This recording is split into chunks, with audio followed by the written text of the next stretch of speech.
kau tak dahaga.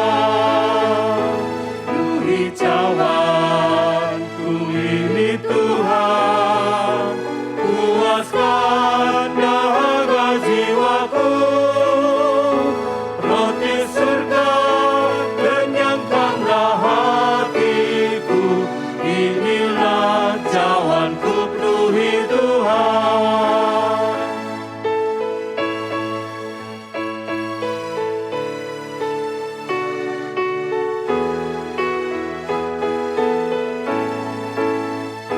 Seperti perempuan Samaria ku mencari hal yang tak puaskan hati. Ku mendengar Yesus berkata, minum air hidup kau tak dahaga. Ku hijauan, ku ini Tuhan, puaskan dahaga jiwaku. Roti surga kenyangkanlah hatiku, inilah cawanku penuhi Tuhan.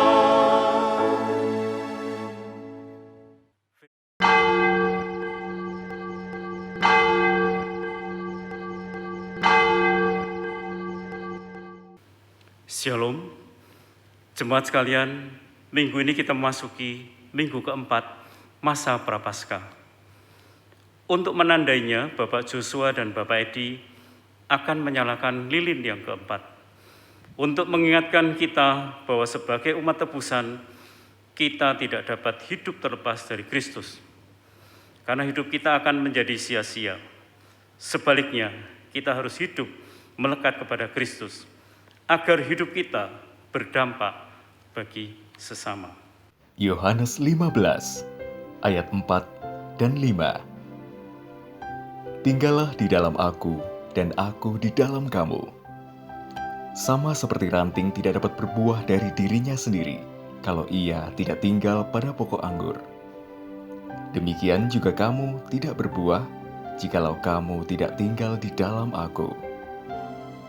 Akulah pokok anggur, dan kamulah ranting-rantingnya. Barang siapa tinggal di dalam aku, dan aku di dalam dia, ia berbuah banyak, sebab di luar aku, kamu tidak dapat berbuat apa-apa.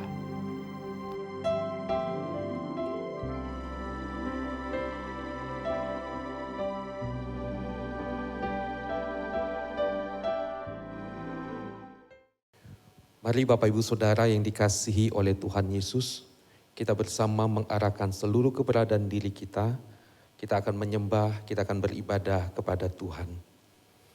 Pertolongan kepada kita adalah di dalam nama Tuhan yang menciptakan langit dan bumi. Kiranya kasih karunia, rahmat, dan damai sejahtera dari Allah Bapa, Allah Putra, dan Allah Roh Kudus menyertai saudara sekalian. Amin.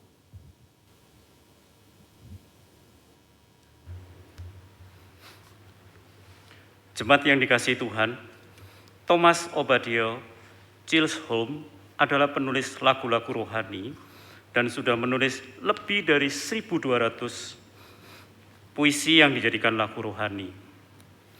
Dia seorang yang sederhana dan tidak berpendidikan tinggi. Salah satu lagu yang ditulisnya berjudul Besar Setiamu. Thomas menyatakan bahwa lagu ini tidak memiliki latar belakang yang mendalam, tapi dia meyakini bahwa rahmat Tuhan itu ada dan selalu menyertainya. Demikian juga kita di pagi hari ini, kita juga selalu mendapat rahmat Tuhan yang baru setiap hari.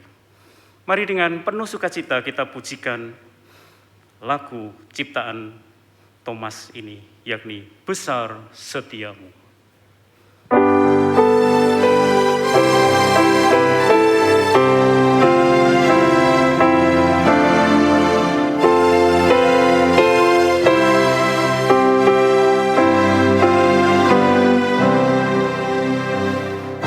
Besar setiamu,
setiamu, Dia bagi nambah rahmat baru.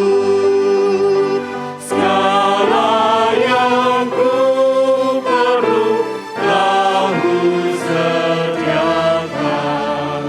Besar setiamu kepadaku.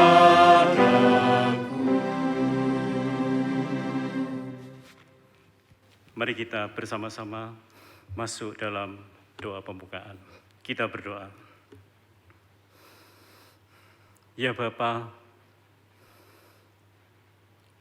seperti lagu yang kami nyanyikan, kami benar-benar merasakan kesetiaan Tuhan, berkat Tuhan yang berlimpah atas kami semua.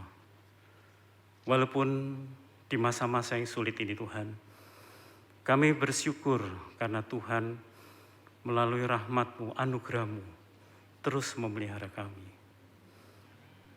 Kami bersyukur Tuhan karena di masa-masa yang sulit ini, kami boleh berjalan bersama Tuhan, baik dalam suasana duka maupun dalam suka. Ya Bapa, di pagi hari ini kami kembali akan memuji Engkau. Teristimewa Tuhan, kami akan mendengarkan kebenaran firman-Mu. Mari Tuhan, Kau membuka hati pikiran kami, sucikan pikiran kami, sucikan hati kami. Ampuni Tuhan dosa-dosa dan kesalahan kami yang sudah kami lewati. Kami sering mendukakan Tuhan, mendukakan sesama kami. Ya Tuhan, kami juga mengingat jemaat-Mu. Mungkin saat ini mereka tawar hati. Mungkin mereka mengalami kesulitan-kesulitan dalam ekonomi, kesulitan di dalam pekerjaan. Mari Tuhan, Engkau juga melawat mereka. Untuk saudara-saudara kami yang sakit dan putus asa, Tuhan juga melawat mereka. Ya Tuhan, akhirnya ibadah kami di pagi hari ini kami serahkan di dalam pimpinan tangan-Mu.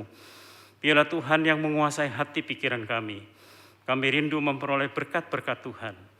Terima kasih Bapa. Di dalam nama Tuhan Yesus kami berdoa dan bersyukur. Amin. Jemaat yang dikasihi Tuhan, berita anugerah dan petunjuk hidup baru untuk kita di pagi hari ini diambil dari Roma 5 ayat 1 dan 2. Demikian firman Tuhan. Sebab itu, kita yang dibenarkan karena iman, kita hidup dalam damai sejahtera dengan Allah oleh karena Tuhan kita, Yesus Kristus. Oleh Dia juga kita beroleh jalan masuk, oleh iman kepada kasih karunia ini. Di dalam kasih karunia ini, kita berdiri dan kita bermegah dalam pengharapan akan menerima kemuliaan Allah. Mari sidang jemaat yang dikasihi Tuhan, bersama-sama dengan orang percaya dari segala abad dan tempat, kita mengikrarkan pengakuan iman kita. Pengakuan iman rasuli. Aku percaya pada Allah, Bapa yang Maha Kuasa, Khalik langit dan bumi, dan kepada Yesus Kristus, Anak yang tunggal Tuhan kita, yang dikandung dari Roh Kudus, lahir dari anak darah Maria, yang menderita sengsara di bawah pemerintahan Pontius Pilatus, disalibkan, mati dan dikuburkan, turun ke dalam kerajaan maut. Pada hari yang ketiga, bangkit pula dari antara orang mati, naik ke surga, duduk di sebelah kanan Allah, Bapa yang Maha Kuasa. Dan dari sana Ia akan datang untuk menghakimi orang yang hidup dan yang mati. Aku percaya pada Roh Kudus, gereja yang kudus dan am, persekutuan orang kudus, pengampunan dosa, kebangkitan tubuh, dan hidup yang kekal. Amin. Jemaat dipersilakan duduk kembali. Bapak Ibu yang dikasihi Tuhan, di saat-saat kita dalam masa-masa yang sulit, mari kita bersandar kepada Tuhan, sumber berkat kita. Kita minta berkat-Nya, jangan berlalu dari kita. Lagu ini sempat viral dinyanyikan oleh banyak orang di masa yang sulit ini. Mari kita pujikan lagu Jangan Lalui Aku.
Ku pandang padamu, berilah berkat-Mu.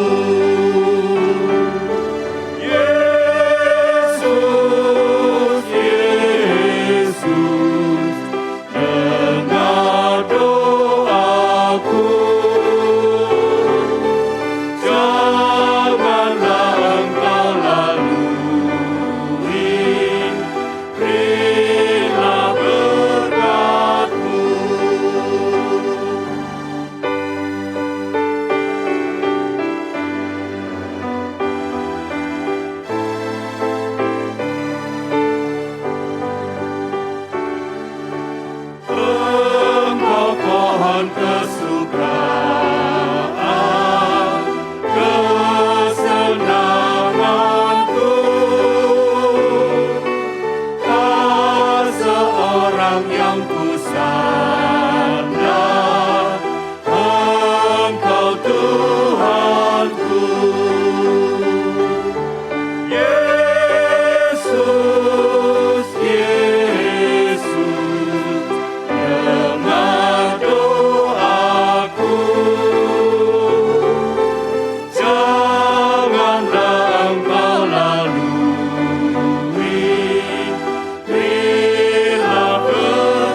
Jemaat yang dikasihi Tuhan, hanya Tuhan Yesus yang dapat memuaskan dahaga kita. Mari seperti perempuan Samaria yang rindu air hidup, kita datang kepada Tuhan agar jiwa kita dipuaskan dengan firman-Nya. Kita siapkan hati kita untuk mendengar firman Tuhan. Kita pujikan pujian, penuhi cawanku.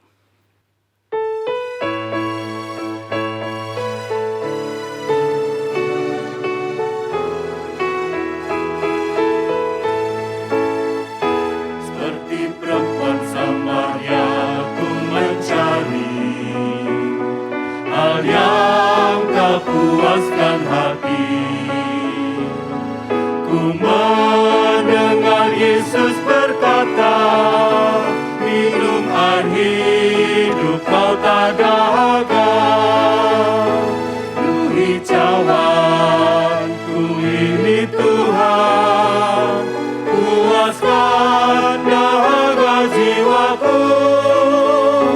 Roti surga kenyangkanlah hatiku, inilah cawanku penuhi Tuhan.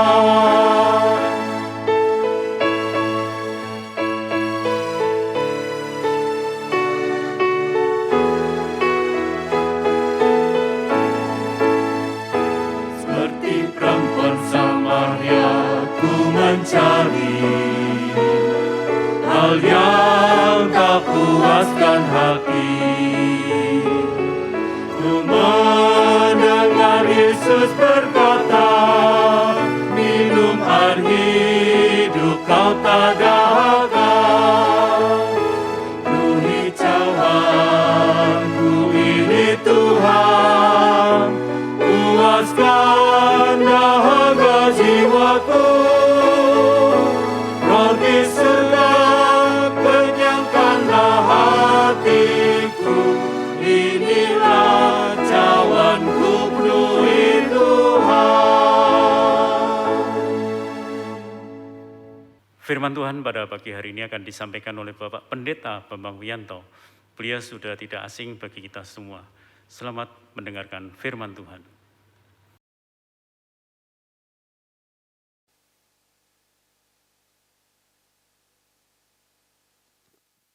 Shalom, mari kita bersyukur pada hari ini kita masih diberi kesempatan untuk dapat mendengarkan firman Tuhan. Dan mari kita memohon kuasa Roh Kudus yang memampukan kita untuk dapat mengerti, memahami, dan sekaligus firman Tuhan itu boleh mentransformasi kehidupan kita semakin serupa dengan Kristus. Mari kita berdoa.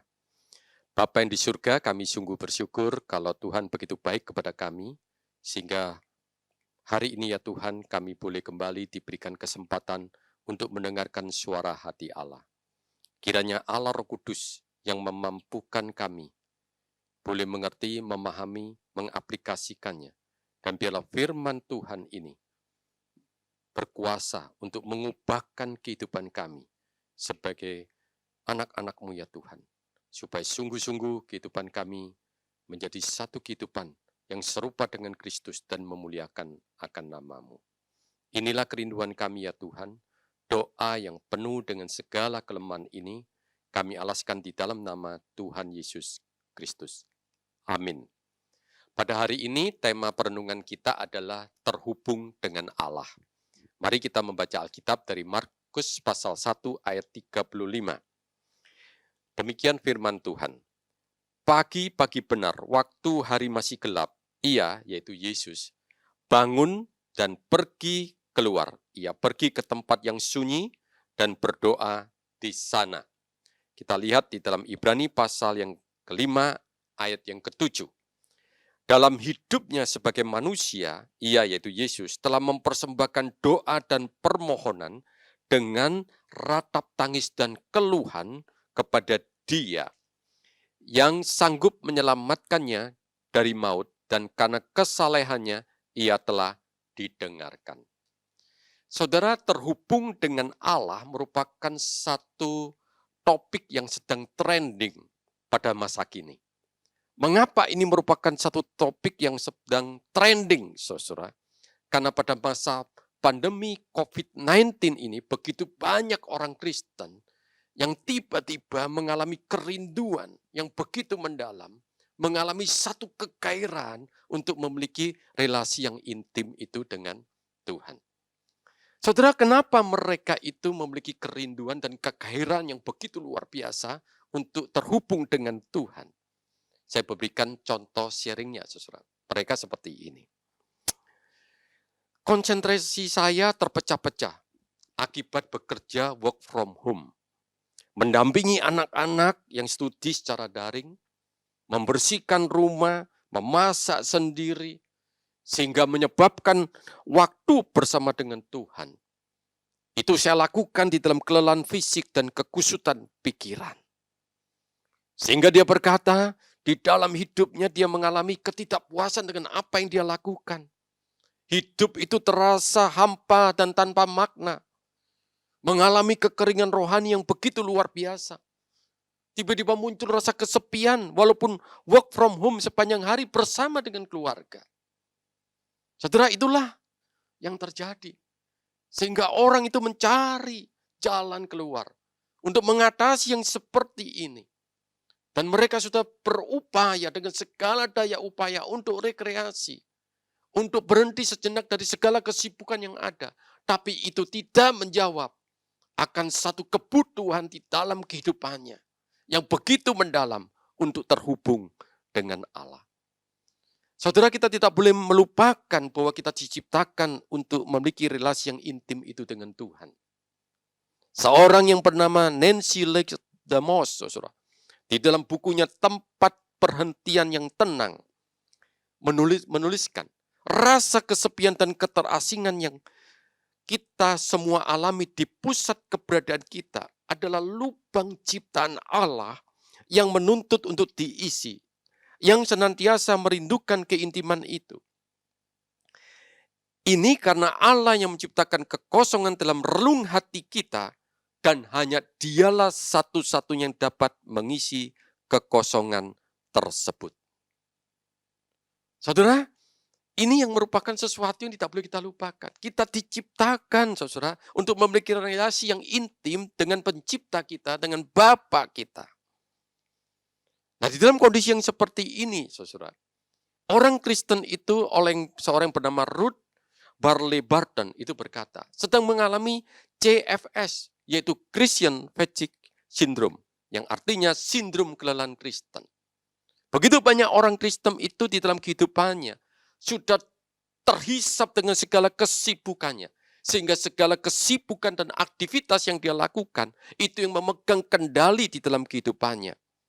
Dan inilah saudara yang menimbulkan kelelahan secara fisik, emosional, dan spiritualitas yang begitu luar biasa. Dan Barton itu mengingatkan, di dalam keadaan seperti ini kalau kita pertahankan yang terus ini terjadi, akan terjadi sesuatu yang mengerikan dalam kehidupan kita. Kalau kita terus menolak tetap mengakui bahwa kita harus memiliki satu kerinduan dan kegairahan di dalam relasi yang intim itu dengan Tuhan. Tetapi kita membiarkan semuanya itu tetap sibuk dengan segala aktivitas kita. Saudara, lubang itu akan semakin dalam, semakin luas. Kekosongan hidup kita itu akan semakin dalam, semakin luas. Saudara, di dalam bagian ini Barton mengatakan, ini bukan sekedar hanya mengancam kehidupan spiritualitas kita, tapi juga bisa menelan habis kehidupan spiritualitas kita. Nah, contohnya, saudara, ada seorang yang ngomong sama saya begini, sekarang saya ini adalah orang yang sulit mengendalikan emosi di tengah tekanan hidup akibat pandemi COVID-19 ini. Tekanan kehidupan yang bertubi-tubi ini menyebabkan saya sulit untuk mengendalikan emosi saya. Padahal dulu tidak pernah saya seperti ini. Sehingga dia berkata, saya sekarang gampang marah, saya gampang untuk salah mengerti, saya cepat untuk tersinggung, sehingga relasi saya itu dengan keluarga, dengan teman, dengan rekan kerja di kantor terganggu, dan bahkan saya bisa marah sama Tuhan. Saudara, inilah saudara, kesibukan itu membuat distraksi dalam kehidupan kita.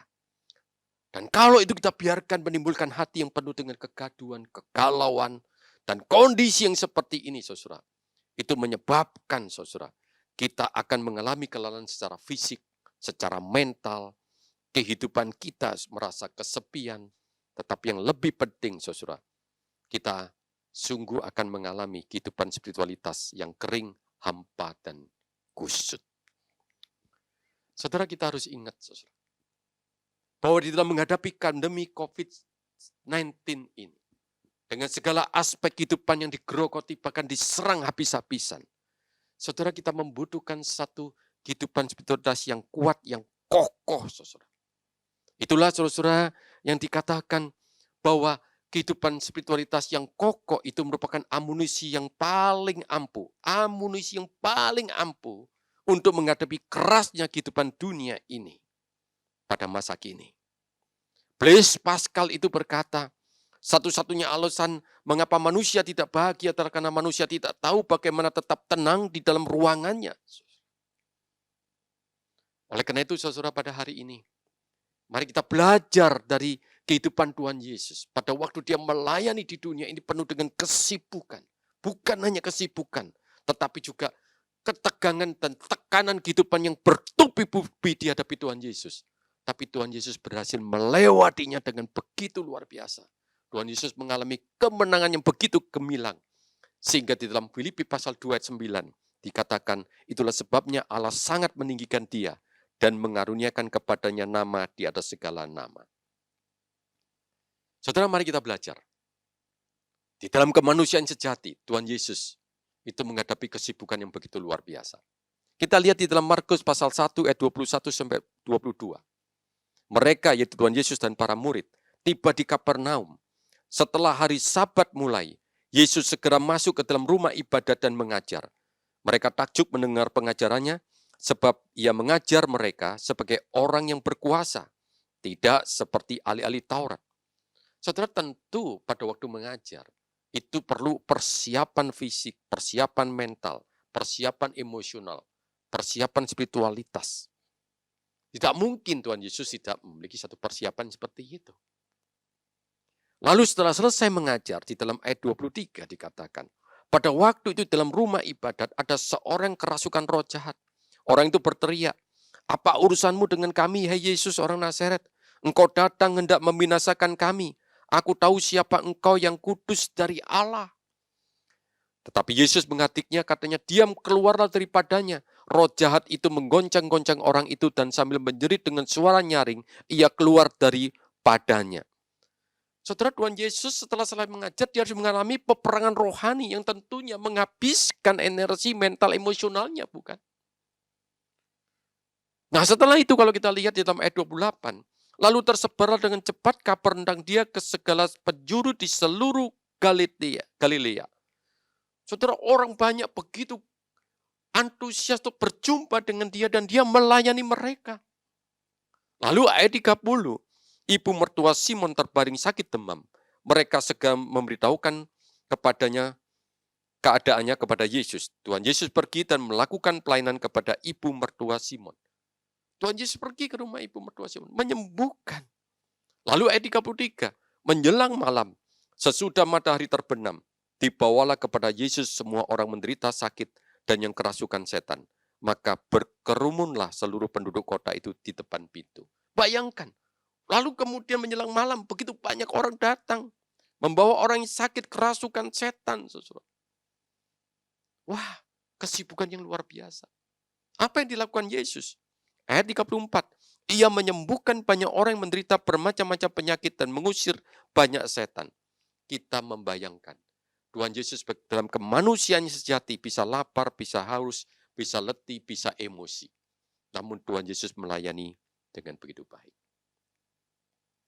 Tetapi yang mengejutkan kita, di dalam ayat 35 yang sudah kita baca tadi. Pagi-pagi, benar, hari masih gelap. Ia bangun dan pergi keluar. Ia pergi ke tempat yang sunyi dan berdoa di sana. Mengapa Tuhan Yesus tidak istirahat? Tapi justru dia terhubung dengan Bapa. Tuhan Yesus berdoa, saudara. Di dalam bagian ini kita melihat Tuhan Yesus mengajarkan kepada kita, terhubung dengan Bapa bukanlah pilihan.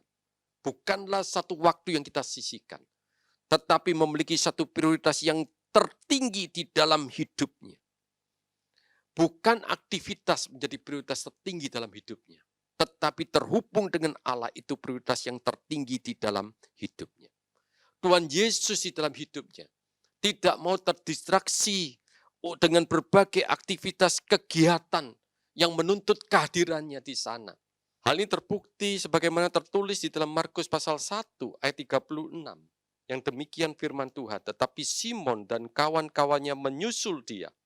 Waktu menemukan dia, mereka berkata, semua orang mencari engkau. Jawabnya, marilah kita pergi ke tempat lain, ke kota-kota yang berdekatan, supaya di sana juga aku memberitakan Injil, karena untuk itu aku telah datang. Saudara, kita melihat di dalam bagian ini, saudara. Dalam waktu menghadapi kesibukan yang luar biasa ini, saudara. Tuhan Yesus tidak mau terdistraksi. Sehingga pada waktu Simon itu datang, begitu banyak orang mencari engkau. Tapi setelah Tuhan Yesus berdoa, dia berkata, aku harus pergi ke tempat lain untuk memberitakan Injil. Karena untuk itulah aku telah datang.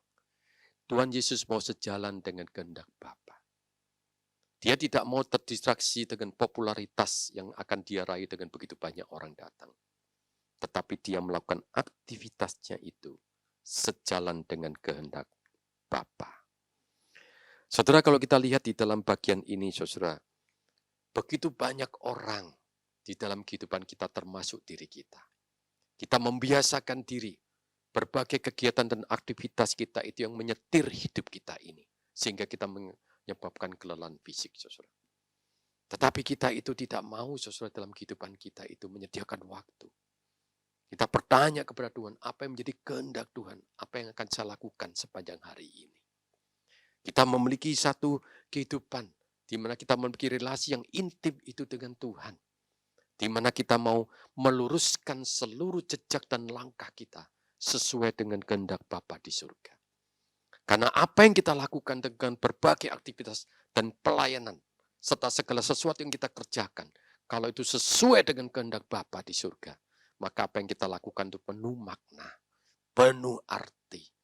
Dan Bapa yang di surga akan memberikan kepada kita support, kekuatan, damai sejahtera, memberikan sukacita, memberikan kebahagiaan pada waktu kita melakukan seperti itu.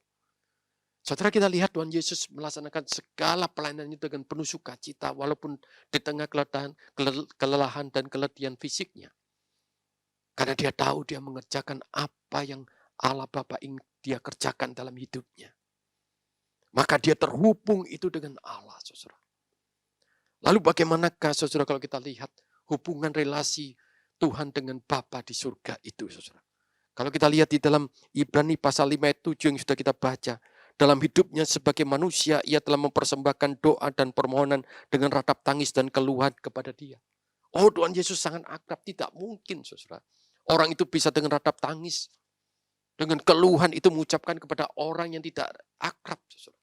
Justru disinilah, saudara, banyak orang mengatakan ada keakraban kudus antara Tuhan Yesus dengan Bapa di surga yang begitu luar biasa. Saudara, kalau kita lihat Ibrani pasal 5 ayat yang ke-7 ini, banyak penafsir Alkitab mengatakan ada hubungannya. Pada waktu itu Tuhan Yesus mengalami pergumulan yang begitu berat. Sehingga di dalam kitab Ibrani ini ada kaitannya, saudara, dengan Getsemani. Nah, kita lihat peristiwa di Getsemani, saudara. Matius pasal 26 ayat 38. Hatiku sangat sedih seperti mau mati rasanya. Tinggallah di sini dan berjaga-jagalah dengan aku. Oh, Tuhan Yesus mengungkapkan ini kepada murid-muridnya. Hatiku sangat sedih seperti mau mati rasanya. Pergumulan di Getsemani itu. Yang begitu luar biasa. Ini ketertekanan dalam hidupnya. Dia harus menghadapi via dolorosa itu. Begitu luar biasa, saudara, penderitaan yang akan dia alami. Lalu kemudian dalam Matius pasal 26 ayat 39, ya Bapakku, jikalau sekiranya mungkin biarlah cawan ini lalu daripadaku, tapi janganlah seperti yang kukehendaki, melainkan seperti yang engkau kehendaki. Saudara, Tuhan Yesus bergumul dan berdoa. Tapi dalam doanya dia tetap menomorsatukan kehendak Bapa. Lalu Lukas pasal 22 ayat 44 dikatakan, ia sangat ketakutan dan makin bersungguh-sungguh berdoa. Peluhnya menjadi seperti titik-titik darah yang bertetesan ke tanah. Wah, pergumulan begitu berat, saudara, yang dilukiskan oleh Lukas. Beban yang begitu luar biasa, saudara. Sehingga Tuhan Yesus itu berdoa dengan permohonan ratap tangis dan keluhan kepada Dia. Saudara, ini merupakan satu relasi yang begitu intim. Tuhan Yesus bergumul, berkomunikasi dengan begitu luar biasanya, dengan keakraban yang kudus ini dalam hidupnya, saudara. Saudara, oleh karena itu pada hari ini, saudara, di dalam keterkadang hidup kita pada hari ini, apakah kita memiliki relasi yang intim itu dengan Tuhan?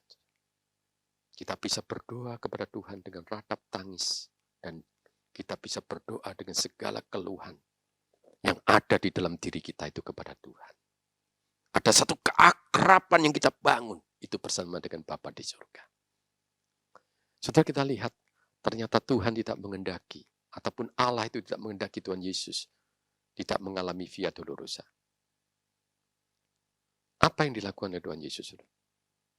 Dia tetap menjalankan tugasnya, menjalani via dolorosa. Sehingga pada waktu dia di atas kayu salib, kita melihat, saudara, orang berteriak, salibkan dia, salibkan dia. Saudara, Tuhan Yesus membalas mereka dengan satu perkataan yang begitu luar biasa. Ya Bapa, ampunilah mereka.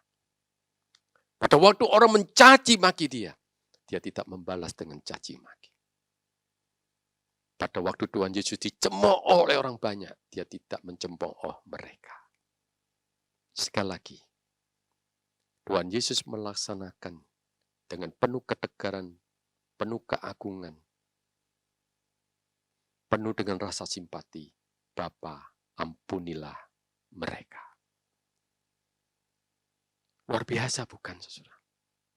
Di tengah ketertekanan hidup yang seperti ini, justru Tuhan Yesus tetap melaksanakan kehendak Bapa di surga. Dengan penuh ketenangan. Dan dengan hati yang tulus. Hati yang penuh dengan kasih. Kasih agap itu mengalir. Ya Bapa, ampunilah mereka. Yohanes pasal 12 ayat 27 mengatakan, sekarang jiwaku terharu. Dan apakah yang akan kukatakan, Bapa selamatkanlah aku dari saat ini. Tidak, sebab untuk itulah aku datang ke dalam saat ini. Tuhan Yesus bercerita tentang kematiannya. Dia tidak ingin, Bapa selamatkanlah aku dari saat ini. Tidak, sebab untuk itu aku datang kepadamu.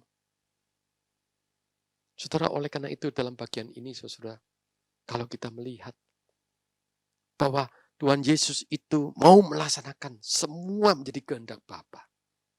Tetapi dalam kehidupan Tuhan Yesus, pada waktu dia berdoa dengan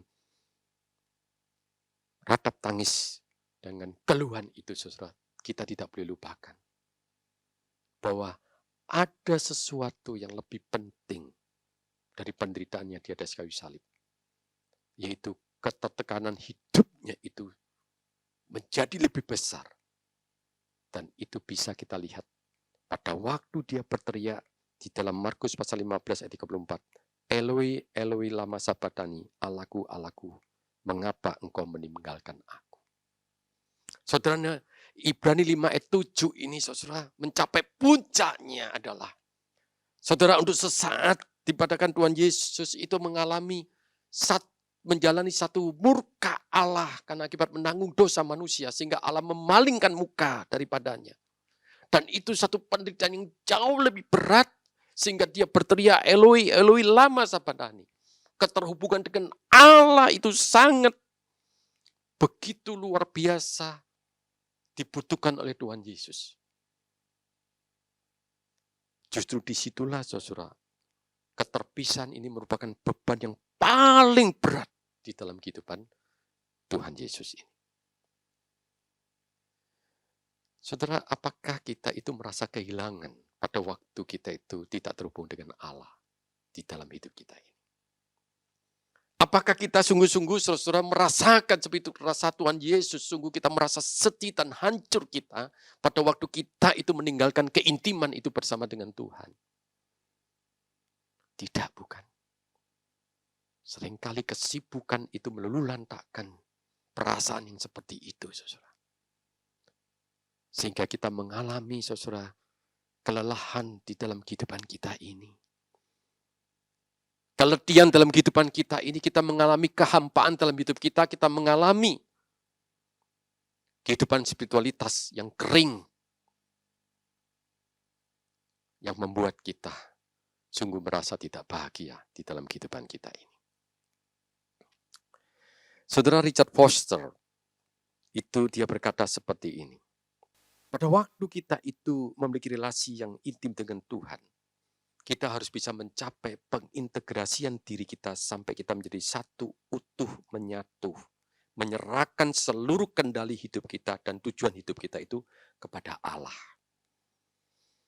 Itu yang harus dilakukan oleh kita. Saudara, pada waktu kita itu berdoa kepada Tuhan, kita seringkali berdoa dengan apa yang ingin kita minta kepada Tuhan.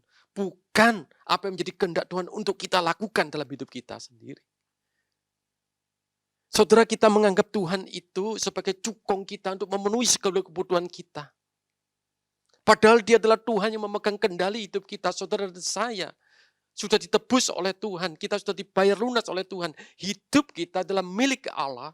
Sehingga kita kembali untuk menjalani hidup ini adalah untuk memuliakan nama Allah. Sehingga seluruh aktivitas yang kita lakukan seharusnya adalah di bawah kendali Allah, seturut dengan kehendak Allah. Itulah Richard Foster berkata, kita menyerahkan ke dalam tangan Allah seluruh ambisi kita, kenyamanan, keamanan hidup kita.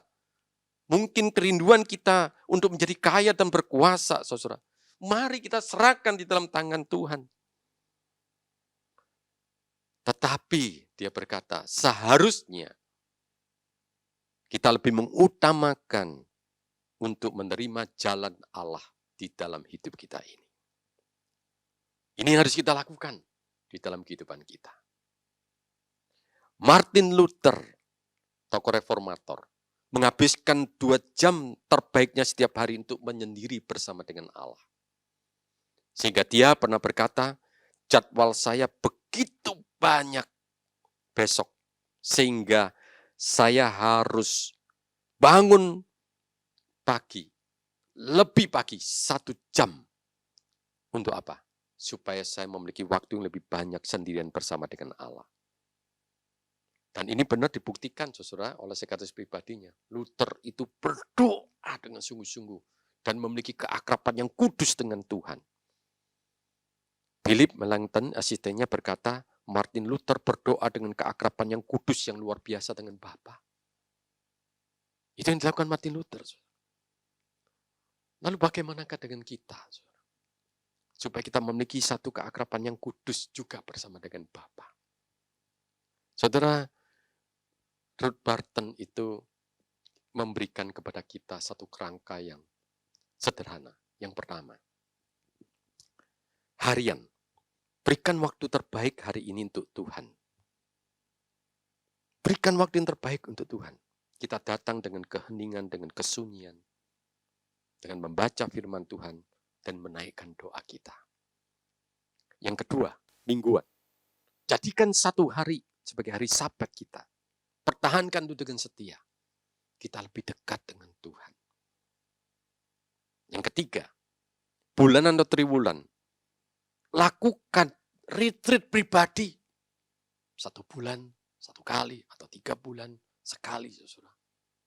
Untuk kita mengevaluasi hidup kita. Untuk kita juga memiliki waktu yang lebih banyak bersama dengan Tuhan. Di dalam retreat pribadi. Yang keempat, setiap tahun. Dia berkata, pertimbangkan untuk memiliki waktu yang lebih panjang. Bersama dengan Tuhan. Untuk mengevaluasi hidup kita. Sepanjang tahun dan termasuk kita merindukan Tuhan. Memberikan petunjuk akan kehendaknya. Dengan jalan kehidupan kita setahun mendatang. Saudara, inilah supaya kita punya waktu. Sekali lagi, kita punya prioritas waktu untuk Tuhan. Terhubung dengan Allah itu bukanlah waktu yang kita sisihkan atau yang kita sisakan. Tapi menjadi satu prioritas dalam hidup kita. agar hidup kita tidak terdistraksi oleh berbagai kesibukan. Tetapi kita boleh memiliki waktu bersama dengan Tuhan, sehingga apa yang kita lakukan itu adalah sesuai dengan kehendak Allah. Dan kita yakin itu akan memberikan kepuasan dalam hidupmu. Itu akan memberikan kebahagiaan dalam hidupmu. Dan termasuk di dalamnya, saudara, engkau akan memiliki satu hidup yang bernilai, yang bermakna di hadapan Allah. Dan biarlah segala kemuliaan bagi nama Allah itu boleh terpancar dengan segala apa yang kita lakukan. Baik itu di rumah tangga, di pekerjaan kita masing-masing, di pelayanan kita, maupun dalam kehidupan kita di masyarakat.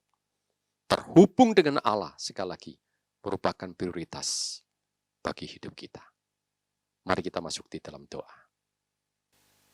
Inilah saatnya ya Tuhan, waktu kami untuk terhubung dengan Allah.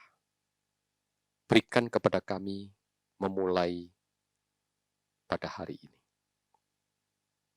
Saat ini juga ya Tuhan, biarlah kami punya komitmen yang tinggi untuk selalu memiliki hidup yang terhubung dengan Allah. Kiranya kuasa Roh Kudus memampukan kami untuk melakukannya. Dan biarlah hidup kami ya Tuhan, bukan disetir oleh kesibukan kami, tapi kehidupan kami diarahkan sepenuhnya oleh kehendak Allah. Kami sungguh bersyukur di dalam minggu sengsara kami diingatkan. Engkau telah menebus dosa kami dan hidup kami adalah milik-Mu. Dan biarlah kami boleh mempersembahkan hidup kami sebagai persembahan yang hidup, yang kudus, yang berkenan di hati Allah. Inilah doa kami, doa yang penuh dengan kelemahan ini kami alaskan di dalam nama Tuhan Yesus Kristus. Amin. Bapak Ibu Saudara yang dikasihi oleh Tuhan Yesus, mari kita bersama bersatu hati kita akan menaikkan beberapa pokok doa syafaat. Kita berdoa bersama. Bapa di surga, kami berterima kasih untuk kesempatan pada pagi hari ini. Kami bisa mengikuti ibadah di tempat kami masing-masing. Tuhan, terima kasih untuk sapaan firman-Mu yang boleh Tuhan kumandangkan pada pagi hari ini. Pesan yang meneguhkan, pesan yang mengingatkan kami bagaimana kami hidup di hadapan-Mu, ya Tuhan. Karena itu Bapak, kami mau berdoa menyerahkan diri kami masing-masing, kiranya Tuhan pimpin dan tuntun kami semua. Berkati ya Tuhan untuk hamba-Mu, Bapak Pendeta Bambang Wianto, yang boleh Tuhan pakai untuk menyampaikan firman-Mu pada pagi hari ini. Mohon Allah Roh Kudus yang memimpin, memberkati dan menyertai akan hamba-Mu ini, dan Tuhan yang boleh terus memakai hamba-Mu bersama dengan keluarga dalam kehidupan dan dalam pelayanan hamba-Mu ini, ya Tuhan. Bapa di surga, kami mau berdoa juga pada saat ini, untuk rapat majelis yang sebentar akan diadakan. Tuhan, kami memohon pimpinan dan tuntunan-Mu, ya Tuhan, supaya rapat majelis boleh berjalan dengan baik. Berkati ya Tuhan untuk semua majelis dan juga hamba-hamba Tuhan yang terlibat dalam rapat pada hari ini. Tuhan yang pimpin mereka semua. Berikan hikmat dan kiranya dengan kebersamaan, dengan kesehatian mereka boleh memikirkan bersama pekerjaan-Mu ya Tuhan melalui gereja-Mu di tempat ini. Karena itu Bapa, pimpin dan tuntun semua hamba-hamba-Mu ini, semua anak-anak-Mu, dan mereka boleh bersatu hati mengerjakan pelayanan yang Tuhan percayakan ini. Kami juga mau berdoa Tuhan untuk pelayanan-pelayanan yang dikerjakan oleh gereja-Mu Tuhan, khususnya di masa pandemik ini. Kiranya Tuhan yang boleh terus tuntun dan berkati ya Tuhan. Ada pergumulan-pergumulan yang kami alami ketika kami memikirkan untuk menata dan mengerjakan pelayanan-pelayanan di masa pandemik ini. Karena itu Tuhan terus berkati, berikan kami hikmat ya Tuhan. Hamba kami juga mau berdoa Tuhan untuk semua anak-anak-Mu, semua jemaat-jemaat Tuhan yang dengan setia dan juga bersedia melakukan tugas-tugas pelayanan di masa-masa seperti ini ya Tuhan. Kiranya Tuhan juga boleh memberkati setiap anak-anak-Mu ini ya Tuhan. Tuhan memberkati keluarga mereka, memberkati pekerjaan mereka, dan khususnya juga Tuhan kehidupan pribadi mereka di hadapan-Mu ya Tuhan. Supaya mereka boleh terus bertumbuh di dalam Tuhan dan hidup mereka boleh terus bertumbuh di dalam Tuhan dan boleh menjadi kesaksian. Bapa di surga, kami juga mau berdoa saat ini untuk pergumulan yang dihadapi oleh jemaat-jemaat-Mu. Bapak, Engkau tahu bagaimana umat-Mu bergumul di dalam situasi-situasi yang mereka hadapi. Ada yang bergumul dengan sakit. Tuhan, kami memohon, jamahlah, berikan kesembuhan bagi umat-Mu, ya Tuhan. Mungkin ada di antara mereka yang dirawat di rumah sakit. Oleh karena sakit yang mereka alami, Tuhan kiranya Engkau hadir bersama dengan anak-anak-Mu di rumah sakit. Tuhan yang menemani mereka, Tuhan yang menjamah, memberikan damai sejahtera, menguatkan iman mereka. Begitu juga Tuhan dengan keluarga yang bergumul dengan semua situasi yang ada. Tuhan jugalah yang menguatkan, Tuhan jugalah yang boleh menopang mereka semua. Ada juga Tuhan umat-Mu yang bergumul di rumah oleh karena sakit yang juga mereka alami. Kiranya Tuhan juga boleh terus menjamah, memberikan kesembuhan dan pemulihan. Begitu juga Tuhan dengan keluarga menjaga, merawat dan menemani mereka. Tuhan jugalah yang boleh menolong mereka semua. Bapa di surga, kami juga mau berdoa untuk umat-Mu yang bergumul oleh karena dampak dari pandemi COVID ini. Tuhan berikan jalan keluar di tengah-tengah kebuntuan yang kami rasakan. Tuhan bukakan jalan supaya kami boleh mendapatkan solusi yang terbaik untuk situasi yang kami alami pada saat-saat ini. Sungguh ya Tuhan, Engkaulah Allah yang menyediakan segala sesuatu, Engkaulah Allah yang campur tangan dalam semuanya ini, Engkaulah Allah yang berkuasa atas segala sesuatunya. Karena itu ya Tuhan, tolonglah umat-Mu bukakan jalan dan Tuhan memberikan hikmat di dalam situasi yang sulit seperti ini. Bapa di surga, berkati juga untuk studi dari anak-anak kami, dimanapun mereka berada, kiranya Tuhan yang menolong mereka semua. Kiranya mereka boleh belajar dengan baik di tempat mereka masing-masing dan mereka boleh terus diperlengkapi oleh Engkau ya Tuhan. Bapa di surga, kami juga mau berdoa untuk persembahan yang sebentar akan kami kumpulkan ya Tuhan. Bapa, terima kasih untuk anugerah-Mu, di mana Engkau Allah yang senantiasa memberikan kecukupan dalam kehidupan kami. Dari sehari ke sehari, bahkan sampai dengan hari ini, kami merasakan ada campur tangan Tuhan yang luar biasa. Terima kasih ya Tuhan, dan kami mau mengucap syukur oleh karena anugerah-Mu ini dengan kami memberikan persembahan ini. Dan kiranya Tuhan Kau yang boleh memberkati semuanya. Dan kami juga mau memberi hidup kami ya Tuhan untuk boleh terus dipakai oleh Tuhan menjadi alat dalam tangan-Mu. Khusus ya Tuhan dalam situasi seperti ini kami boleh terus memuliakan akan nama-Mu. Terima kasih Bapa. Sekali lagi kami bersyukur untuk semuanya ini. Berkati gereja-Mu, berkati bangsa ini, berkati untuk setiap jemaat-Mu ya Tuhan. Dalam nama Tuhan Yesus kami berdoa. Amin. Bapak Ibu Saudara yang dikasihi oleh Tuhan Yesus, kita bersyukur untuk pagi hari ini kita bisa beribadah bersama. Dan pada pagi hari ini kita juga bersyukur untuk firman Tuhan yang boleh kita dengarkan pada pagi hari ini. Terima kasih untuk hambanya Bapak Pendeta Bambang yang dipakai oleh Tuhan untuk boleh menyampaikan firman Tuhan pada pagi hari ini. Kiranya Tuhan yang boleh memberkati Pak Bambang bersama dengan keluarga, dan dalam pelayanan-pelayanan berikutnya Tuhan juga lah yang boleh memberkati. Terima kasih untuk semua Bapak Ibu Saudara yang juga sudah terlibat dalam pelayanan kita, dalam ibadah pagi hari ini. Kita bersyukur untuk Bapak Ibu Saudara yang dengan setia dan dengan bersedia melakukan tugas-tugas pelayanan ini. Kiranya Tuhan yang boleh memberkati kita semua. Bapak Ibu Saudara, mari kita terus berdoa untuk bangsa kita. Kita berdoa juga untuk gereja kita di tempat ini. Kita berdoa terus supaya Tuhan memimpin kita semua, dan khususnya di masa pandemik ini kita bisa diberkati dan ditolong oleh Tuhan. Perhatikan terus protokol kesehatan Bapak Ibu Saudara, dan kiranya kita juga boleh saling membantu satu dengan yang lainnya. Kita akan mengakhiri ibadah pada pagi hari ini. Saya undang semuanya bangkit berdiri. Kita menaikkan pujian doksologi kemuliaan hanya bagi Allah kita.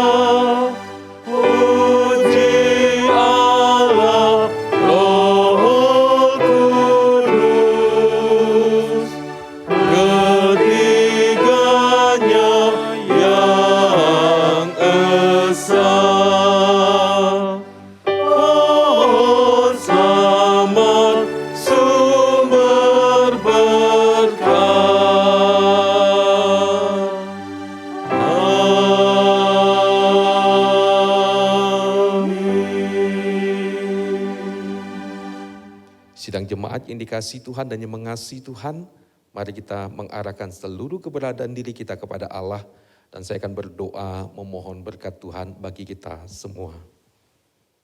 Tuhan memberkati engkau dan melindungi engkau. Tuhan menyinari engkau dengan wajah-Nya dan memberi engkau kasih karunia. Tuhan menghadapkan wajah-Nya kepadamu dan memberi engkau damai sejahtera. Amin.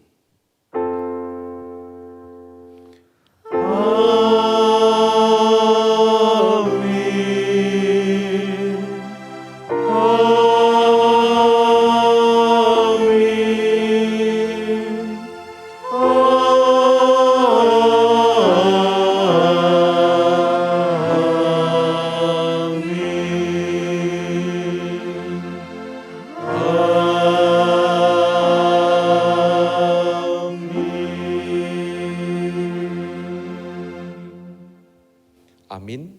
Ibadah selesai, silakan duduk. Tuhan Yesus memberkati.